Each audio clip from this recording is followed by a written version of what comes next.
You know, these situations are always a tough one to speak about. I think we all recognize this, right? Because I feel like, especially with this situation, if you don't agree with the far left's narrative, then they'll come after you a little bit more easily, I feel. But what they don't realize is having the difficult conversations is how we actually progress. Trying to shout over somebody because they don't agree with you is how we go backwards. So we'll start off this video by saying what happened to Tyre Nichols is absolutely disgusting. It should never have happened.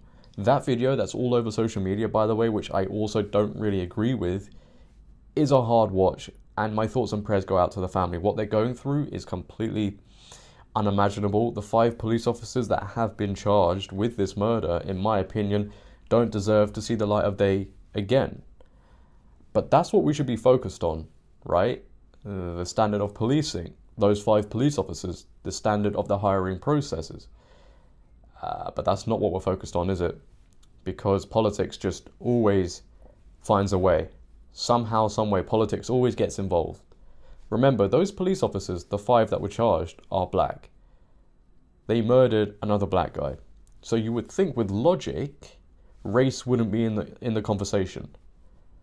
But then we're not living in very logical times, are we? So of course it is. So the narrative that is now being spun is that this crime was an act of white supremacy. 5 black police officers killing another black guy is an act of white supremacy. And not only is that being pushed in America very heavily, it's also being pushed in this country, because whenever these situations happen, right, for some reason our media just get these activists on now, give them a platform, and they don't even challenge them. So they allow these activists to come on to their shows, spew out their narrative with no challenge whatsoever. So everybody then is forced to think, yeah, you know what, actually, maybe this is white supremacy, because they don't see the host challenging them. So they think, well, maybe I shouldn't be challenging it either. And we just accept it. No, that's not how it really works. So Sky News invited a woman that goes by the name of Dr. Shola, I believe. Now, from what I've seen in the past, she links everything to racism. You know, I think it's got to the point where an alien could come down from the sky, and if they killed somebody that wasn't white, somehow that would be linked to white supremacy. But for 2 minutes, 5 minutes or so, I don't know how long she was actually on the show, but in this clip, she sat there and told everybody that was watching, and the host, that this act, this crime, was all to do with white supremacy, and it won't stop until we get rid of it. Yeah. Take a look. Nothing has changed. I very much doubt that anything will change until we eradicate the source of this problem, which is white supremacy. Listen, the vicious and brutal, unjust... black that killed this is why I'm about to educate some people right now. The vicious, brutal, unjustified extrajudicial killing of Tyre Nichols is as a result of a police system that is built on white supremacy. White supremacy underpins the policing and criminal justice system, both in the United States and the United Kingdom. It shapes the culture that sees black people as less, treats black lives as disposable, and ensures that black lives don't matter. Look, what I'm trying to explain here is that there is a systemic reality of white supremacy that produces racist white cops and racial gatekeeping black and brown cops, okay? This is the reality. And this is what black people have to deal with.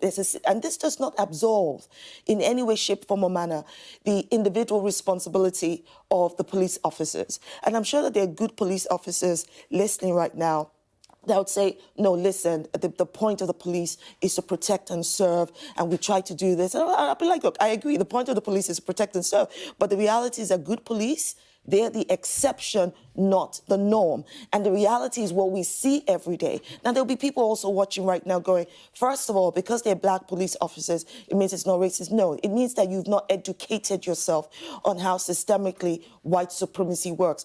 Black and brown racial gatekeepers exist in policing, exist in our healthcare system, in our politics. They exist everywhere, and their point and their representation is to represent white supremacy, not people of their own race. Now, there'll be people argue right now going, oh, that's a left way of thinking. No, that's a humanity way of thinking. So you can see what we're kind of dealing with here in the UK, the narratives that are being spun.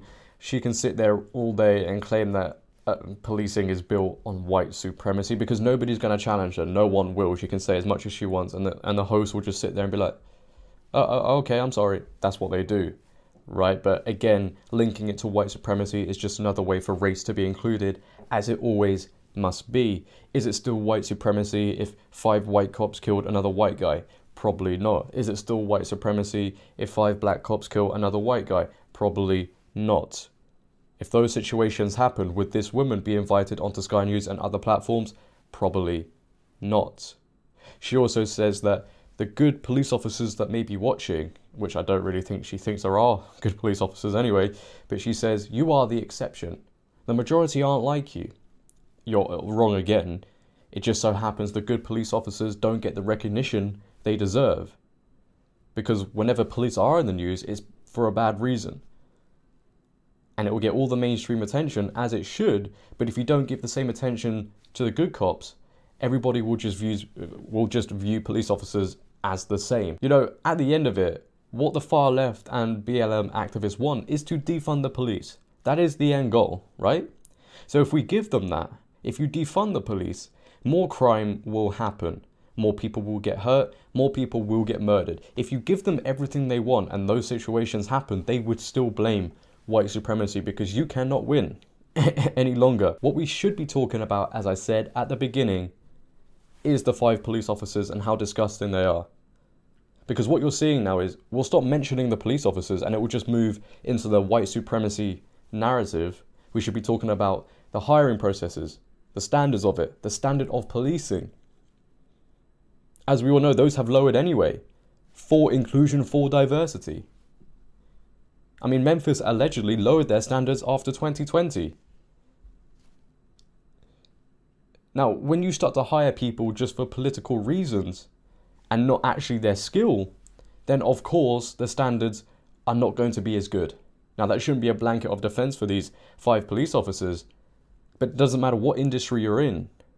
If you hire people for a reason that's got nothing to do with how good they actually are at the job, of course the standards are just going to decrease. What people don't realize is when activists like Shola are invited onto TV shows and they're allowed to spew out this narrative with no challenge whatsoever, it is harming the people she supposedly is standing up for. It is harming those communities. And I would argue she doesn't really stand for them anyway, because she only stands for things, and she's not alone, but these activists only stand for things that suit their narratives, suit their agendas. Because even if you are black and you're watching right now and you disagree with what this woman is saying, you are now a gatekeeper. So you have to stick by their agendas. Then they'll stick up for you, as long as you comply with them. What? Me and others and you should not be sat wherever you are right now discussing this whole situation and talking about race. Because when you do that, you forget about the police officers, as I said, and Tyre Nichols, sadly, will be forgotten about in this situation, because all people will talk about is the white supremacy aspect. These activists thrive off of this division, off of this chaos, and look what it does to everybody. If we came together and didn't mention the race aspect and just wanted policing standards to raise, the hiring process to be better, then maybe things wouldn't happen. But no. We can't do that. It's always the white supremacy. But what is your opinion, ladies and gentlemen, on this whole situation? It is a very touchy subject, as are most things these days, so I would like to hear your opinions down below. If you have enjoyed today's video, then please, for me, make sure to leave a like rating. If you're new, hit that big red subscribe button and turn on bell notifications so you never miss a video. But until next time, it has been your boy JD. Please, for me, make sure to always have a great day and stay safe. I'm out. Peace.